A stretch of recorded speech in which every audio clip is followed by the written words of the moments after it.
नमस्कार, बायजूस आईएएस हिंदी में आप सभी का स्वागत है। और आज हम 17 अगस्त के प्रमुख समाचारों पर आधारित कुछ प्रश्नों पर चर्चा करने वाले हैं। तो आइए शुरू करते हैं आज का डेली क्विज। आइए सबसे पहले क्वेश्चन नंबर 1 पर चर्चा कर लेते हैं। क्वेश्चन नंबर 1 है, जलवायु परिवर्तन प्रदर्शन सूचकांक के संदर्भ में दिए गए कथनों में से कौन सा कथन गलत है। आपको यहाँ पर ध्यान रखना है कि यहाँ पर आपसे पूछा जा रहा है कि कौन सा कथन गलत है। और यहाँ पर आपको 3 कथन दिए गए हैं। आइए एक एक करके सारे कथनों को देख लेते हैं। यहाँ पर पहला कथन है, यह जलवायु परिवर्तन पर अंतर सरकारी पैनल यानी कि आईपीसीसी द्वारा डिजाइन और प्रकाशित एक वार्षिक सूचकांक है। तो यहाँ पर बात हो रही है जलवायु परिवर्तन प्रदर्शन सूचकांक की। अगर हम इस सूचकांक की बात करें तो इस सूचकांक को जर्मन वॉच, कैन इंटरनेशनल और न्यू क्लाइमेट इंस्टीट्यूट के द्वारा प्रकाशित किया जाता है। और इसके आधार पर देखा जाए तो यहाँ पर पहला कथन गलत हो जाता है।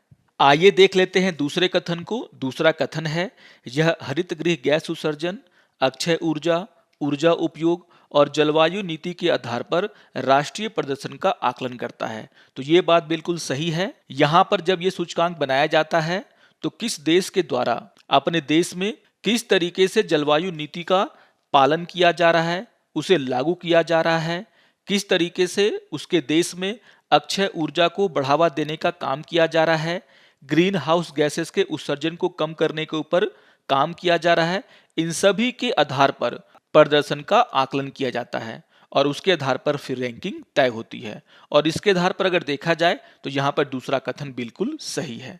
आइए देख लेते हैं तीसरे कथन को। तीसरा कथन है, भारत सीसीपीआई 2021 में शीर्ष 10 देशों में शामिल है। तो ये बात भी बिल्कुल सही है। यहाँ पर आप देख सकते हैं कि जो रिपोर्ट यहाँ पर आई है उसमें भारत का स्थान 10वां है। आपको यहाँ पर यह भी ध्यान रखना है कि शुरू के 3 स्थान जो है वो खाली हैं, क्योंकि किसी भी देश के द्वारा इतना अच्छा प्रदर्शन नहीं किया गया है कि उन्हें पहला, दूसरा और तीसरा रैंक दिया जाए। यहाँ पर इसके दूसरे तरफ यही बताया गया है कि भारत जो कि 2019 में 9वें स्थान पे था, वह 2020 में 10वें स्थान पर आ गया है। और इसके आधार पर अगर देखा जाए तो यहाँ पर तीसरा कथन बिल्कुल सही है, यानी कि दूसरा और तीसरा कथन सही है और पहला कथन गलत है। और इसके आधार पर क्वेश्चन नंबर 1 का आंसर होगा आपका ऑप्शन नंबर ए, यानी कि पहला कथन गलत है। आज के द हिंदू समाचार पत्र में इसको लेकर के एक न्यूज भी आया है जिसका शीर्षक है द बिग अपॉर्चुनिटी।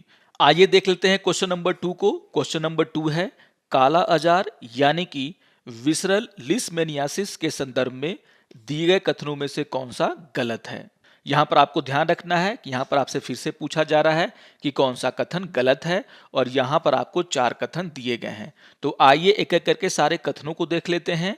यहाँ पर पहला कथन है, यह प्रोटोजोआ परजीवी के कारण होने वाला उपेक्षित उष्णकटिबंधीय बीमारियों में से एक है। तो यहाँ पर बात हो रही है काला अजार की, और इसको लेकर के एक न्यूज कल के पीआईबी में आया है जहां पर काला अजार को लेकर के बातें कही गई हैं। और जब आप इस न्यूज को पढ़ेंगे तो यहाँ पर कहा गया है कि काला अजार एक उष्णकटिबंधीय बीमारी है। और इसके आधार पर अगर देखा जाए तो यहाँ पर पहला कथन बिल्कुल सही है। आइए देख लेते हैं दूसरे कथन को। दूसरा कथन है, यह मादा फ्लेबोटोमाइन सैंड फ्लाइज के काटने से फैलता है। जब आप इस न्यूज को पढ़ेंगे तो यहाँ पर यह बताया गया है कि ये जो बीमारी है वो किस तरीके से फैलता है। और यहाँ पर कहा गया है कि यह संक्रामक रोग मादा फ्लेबोटोमाइन सैंड फ्लाइज के काटने से फैलता है। और इसके आधार पर अगर देखा जाए तो यहाँ पर दूसरा कथन भी सही हो जाता है। आइए देख लेते हैं तीसरे कथन को। तीसरा कथन है, यह भारतीय उपमहाद्वीप के लिए स्थानिक है। तो ये बात भी बिल्कुल सही है। यह भारतीय उपमहाद्वीप के लिए एक स्थानिक बीमारी है और इसीलिए यहाँ पर तीसरा कथन भी सही हो जाता है। आइए देख लेते हैं चौथे पॉइंट को। और चौथा पॉइंट है, भारत में संक्रमण के एकमात्र ज्ञात स्रोत मनुष्य हैं। तो यहाँ पर यह बात भी बिल्कुल सही है, यानी कि अगर देखा जाए तो यहाँ पर चारों के चारों कथन सही हैं। और इसके आधार पर क्वेश्चन नंबर 2 का आंसर होगा आपका ऑप्शन नंबर डी, यानी कि सारे के सारे कथन सही हैं। और इसीलिए यहाँ पर आंसर हो जाएगा आपका उपयुक्त में से कोई भी नहीं, क्योंकि आपसे यहाँ पर पूछा जा रहा था कि कौन सा कथन गलत है। तो इससे जुड़ा हुआ जो न्यूज कल के पीआईबी में आया है उसको आप लोग ध्यान से पढ़ेंगे। यहाँ पर काला अजार को लेकर के बहुत सारी बातें कही गई हैं जो कि आपके एग्जाम में पूछी जा सकती हैं। आइए देख लेते हैं क्वेश्चन नंबर 3 को। क्वेश्चन नंबर 3 है, राष्ट्रीय रोग नियंत्रण केंद्र यानी कि एनसीडीसी के संदर्भ में दिए गए कथनों में से कौन सा कथन सही है। और यहां पर आपको 3 कथन दिए गए हैं, तो आइए एक एक करके सारे कथनों को देख लेते हैं। यहां पर पहला कथन है, इसकी उत्पत्ति केंद्रीय मलेरिया ब्यूरो से हुई है। तो यहां पर बात हो रही है राष्ट्रीय रोग नियंत्रण केंद्र यानी कि एनसीडीसी की। अगर हम एनसीडीसी की बात करें तो इसे 1909 में कसौली हिमाचल प्रदेश में केंद्रीय मलेरिया ब्यूरो के नाम से स्थापित किया गया था। इसके बाद 1927 में इसका नाम बदलकर भारतीय मलेरिया संरक्षण कर दिया गया। 1938 में इस संगठन को दिल्ली हस्तांतरित कर दिया गया और यहां पर इसका नाम भारतीय मलेरिया संस्थान यानी कि मलेरिया इंस्टीट्यूट ऑफ इंडिया रख दिया गया। आगे चल करके 1963 में MII यानी कि मलेरिया इंस्टीट्यूट ऑफ इंडिया का नाम बदलकर राष्ट्रीय संचारी रोग संस्थान यानी कि national institute of communicable disease कर दिया गया। आगे चलकर 2009 में NICD का नाम बदलकर राष्ट्रीय रोग नियंत्रण केंद्र यानी कि national centre for disease control, जिसे हम शॉर्ट में NCDC कहते हैं, उसमें बदल दिया गया। तो यहां पर मैंने सिलसिलेवार ढंग से ये बता दिया है कि किस तरीके से आज का जो एनसीडीसी है केंद्रीय मलेरिया ब्यूरो के नाम से स्थापित किया गया था। और इसके आधार पर अगर देखा जाए तो यहां पर पहला कथन पूरी तरीके से सही है। आइए देख लेते हैं दूसरे कथन को। दूसरा कथन है, यह भारत में संचारी और गैर संचारी रोगों की निगरानी, रोकथाम और नियंत्रण के लिए नोडल एजेंसी है। तो यहां पर आपको जानना बहुत ही जरूरी है कि एनसीडीसी सिर्फ और सिर्फ संचारी रोगों के लिए काम करता है, गैर संचारी रोगों की निगरानी इसका काम नहीं है। और इसके आधार पर अगर देखा जाए तो यहां पर दूसरा कथन गलत हो जाता है। आइए देख लेते हैं तीसरे कथन को। तीसरा कथन है, विश्व स्वास्थ्य संगठन द्वारा वित्त पोषित एकीकृत रोग निगरानी कार्यक्रम राष्ट्रीय रोग नियंत्रण केंद्र के तहत एक इकाई है। तो यहां पर तीसरा कथन भी गलत है। और इसके आधार पर देखा जाए तो क्वेश्चन नंबर 3 का आंसर होगा आपका ऑप्शन नंबर ए, क्योंकि यहां पर सिर्फ पहला कथन सही है। इससे जुड़ा हुआ एक न्यूज भी आज के द हिंदू समाचार पत्र में आया है, जिसका शीर्षक है rapid response team to tackle new variant. आइए देख लेते हैं क्वेश्चन नंबर 4 को। क्वेश्चन नंबर 4 है, निम्नलिखित में से कौन विदेशी अंशदान नियम अधिनियम यानी कि FCRA के अनुसार विदेशी अंशदान प्राप्त नहीं कर सकता। और यहां पर आपको 5 पॉइंट दिए गए हैं। तो यहां पर चर्चा हो रही है FCRA की, और FCRA में यह बताया गया है कि कौन से संगठन विदेशों से अंशदान ले सकते हैं और कौन से संगठन विदेशों से अंशदान नहीं ले सकते। यहां पर बताया गया है कि वैसे संगठन जो गृह मंत्रालय के साथ पंजीकृत हैं और अगर उन्हें कोई विदेशों से चंदा मिलता है तो इसके लिए उन्होंने अलग से खाता बना रखा है। उस खाते का उनके द्वारा चार्टर्ड अकाउंटेंट से ऑडिट करवाया जाता है और इसकी रिपोर्ट हर साल अगर वह गृह मंत्रालय को जमा करते हैं तो वे विदेशी अंशदान स्वीकार कर सकते हैं। यहां पर यह भी बताया गया है कि कौन कौन से लोग विदेशी अंशदान स्वीकार नहीं कर सकते। यहां पर कहा गया है कि एक उम्मीदवार जो चुनाव लड़ रहा है वह विदेशों से फंडिंग नहीं ले सकता। यहां पर यह कहा गया है कि कार्टूनिस्ट, संपादक, एक पंजीकृत समाचार पत्र का प्रकाशक विदेशों से फंडिंग नहीं ले सकता। इसके अलावा न्यायाधीश, किसी भी निगम के सरकारी कर्मचारी, किसी भी विधायिका का सदस्य या फिर राजनीतिक दल भी विदेशों से अंशदान यानी कि फंडिंग नहीं ले सकते।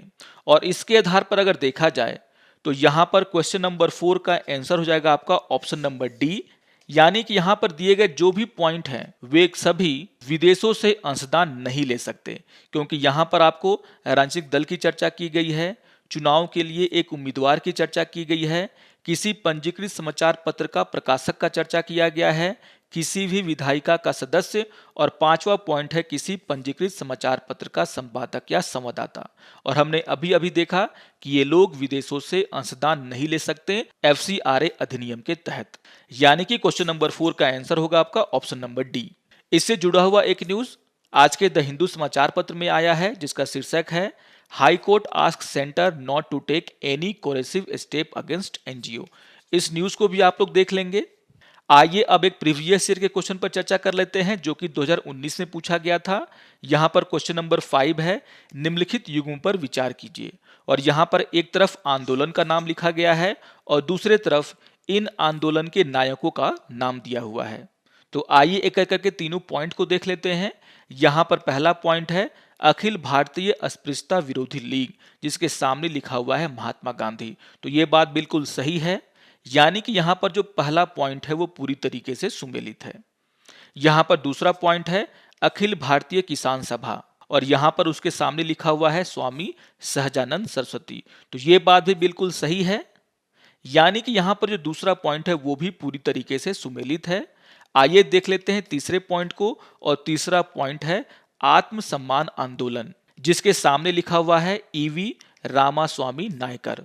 तो ये बात भी बिल्कुल सही है, और यहाँ पर जो तीसरा कथन है वो भी पूरी तरीके से सुमेलित है, यानी कि क्वेश्चन नंबर 5 का आंसर होगा आपका ऑप्शन नंबर डी, क्योंकि यहां पर आपसे पूछा जा रहा था कि उपयुक्त युगों में से कौन से सुमेलित हैं, और यहां पर हमने देखा कि तीनों के तीनों पॉइंट सुमेलित हैं, और इसीलिए क्वेश्चन नंबर 5 का आंसर होगा आपका ऑप्शन नंबर डी।